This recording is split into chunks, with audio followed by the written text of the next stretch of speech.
Okay, so I'm going to cover some of the frequently asked questions from the first and second session. So these are all posted up on the forum. I'll just go through them now because they did seem to be asked again and again there. So can you link multiple domes to one SIM injector? Yes, one SIM injector can support up to 8 devices. So are the modems replaceable in the HD1 dome? No, they're not replaceable. We do provide like upgraded models with the latest modems in them, but we don't upgrade the modems as such. So is the dome powered by PoE? Yes, it is only powered by PoE. The only power input is PoE on the domes. Is it okay to paint the domes and the antennas? Yes, you can paint them as long as it's non-metallic paint.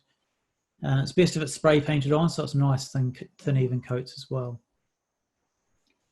And does the HD 1 and 2 dome work without the SIM injector? Yes, they do. You can physically put SIM cards inside them. Okay, so then the MBX. So is the MBX and the HD2 and the HD4 MBX the same chassis? And can you interchange the flex trays? So yes, they are the same chassis, but no, you can't interchange the flex trays. So if you buy an HD2 MBX, it's always going to be an HD2 MBX. You can't upgrade that to an HD4 just by changing the flex trays. There's some more questions from session 2 about the dome and the SIM injector. So do you need multiple Ethernet cables? No, it's a single network cable between the dome and the SIM injector. And then from the SIM injector, you can connect to the network.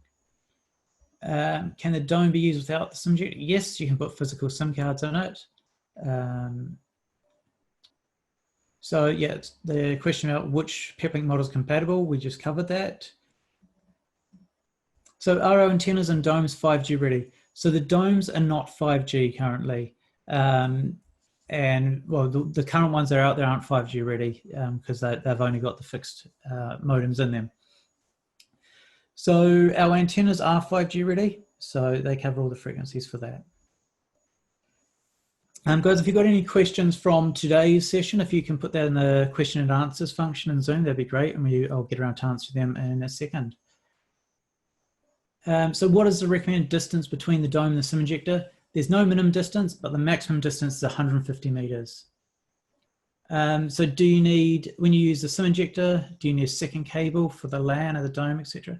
No, it's a single cable between the dome and the SIM injector, and then a second cable to connect the network to the SIM injector. So is it possible to have dislocated SIM injector from the dome over the internet and have it connected to the SVVM? So yes, this is possible to the HD2 dome, but not the HD1 dome, as we just covered that before.